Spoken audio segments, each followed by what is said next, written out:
Assalamualaikum warahmatullahi wabarakatuh. Alhamdulillahirabbil alamin. Allahumma shalli ala Muhammad wa ala ali Muhammad. Rabbi shrahli sadri wa yassir li amri wahlul 'uqdatam min lisani yafqahu qawli. Kita harus optimistis, harus yakin. Insyaallah Indonesia eksis.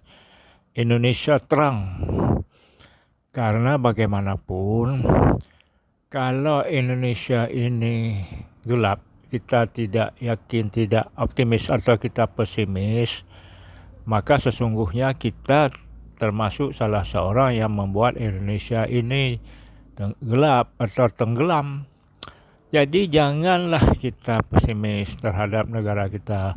Kita harus optimis, harus yakin bahwa negara ini akan bangkit, akan maju. Memang saat ini banyak permasalahan, complicated problem, banyak sekali masalah terkait dengan perebutan pengaruh kekuasaan, pengaruh rezim lama di bawah Jokowi yang didukung oleh pemilik modal, orang-orang yang sudah kuat dari dulunya. Secara ekonomi dia kuasai negara ini, 80% di tangan mereka. Mereka cuma ada 80 orang, tapi 80% dikuasai oleh orang itu. Bisnis ekonomi dari hulu ke hilir, dari sawah ke gunung ke laut, dari dalam tanah sampai ke menara-menara di menara-menara pencakar langit sampai ke awan. Maksudnya penerbangan itu mereka kuasai. Seluruhnya peternakan mereka kuasai. Apalagi bahan pokok, pangan, beras, mereka kuasai semua. Oleh karena itu, ini memang rezim lama itu masih bercokol di pemerintahan, di kekuasaan Prabowo. Sehingga Prabowo itu sekarang sangat sulit untuk bergerak. Satu langkah dia gerakkan kaki, 2 langkah ditarik ke belakang, dimaju lagi, ditarik lagi, karena itu kan diikat di pinggang, bukan di leher. Kalau di leher nggak bisa, kalau di kaki jatuh, di pinggang diikat. Jadi pelan-pelan kan Prabowo harus melepaskan dulu ikatan itu. Oleh karena itu rakyat ini harus maklumlah keadaan ini. Saya melihat Prabowo itu punya komitmen, punya keinginan yang besar untuk memajukan bangsa ini. Tapi dia sudah terlanjur terperangkap untuk supaya bisa jadi presiden.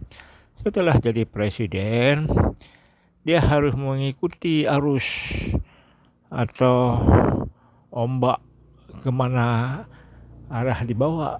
Ya, seperti ombak kapal layar harus sesuai dengan arah angin dan sesuai dengan ombak.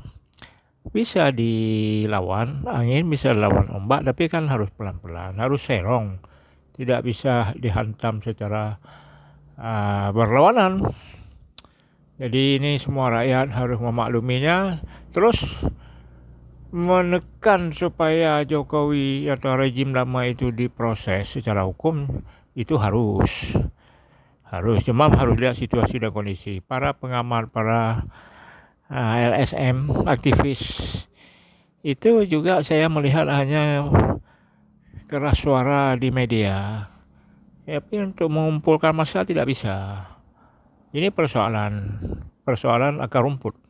Persoalan akar rumput, rumputnya banyak, tetapi tidak ada yang bisa menyatukan.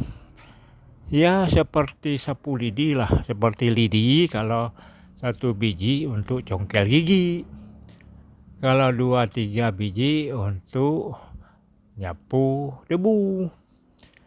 Jadi dia harus satu ikat besar, baru kuat, baru bisa disapu daun-daun, sampah-sampah kering, sampah basah semua bisa disapu.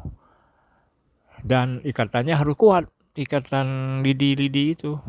Jadi siapa sekarang? Lidinya berserakan, tidak bisa disatukan, belum bisa. Tapi insya Allah suatu saat bisa. akan ada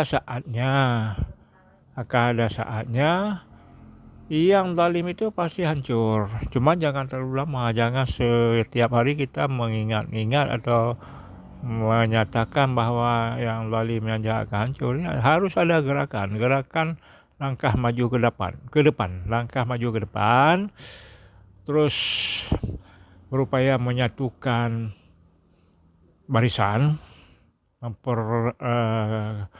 merapatkan barisan, memperkuat persatuan, sekalian menghalau atau menghantam kejahatan, kezaliman itu. Dan bersama pemerintah, rakyat dan pemerintah harus bersatu. Tidak bisa bersatu secara terang-terangan, bersatulah secara strategi atau secara di belakang layar. Jadi begitu caranya. Jangan pesimis, harus optimis. Insya Allah negara akan maju. Kita harus yakin bangsa ini akan bangkit sebagai rakyat Indonesia. Harus menyatu dengan semua komponen bangsa. Sekian, terima kasih. Assalamualaikum warahmatullahi wabarakatuh.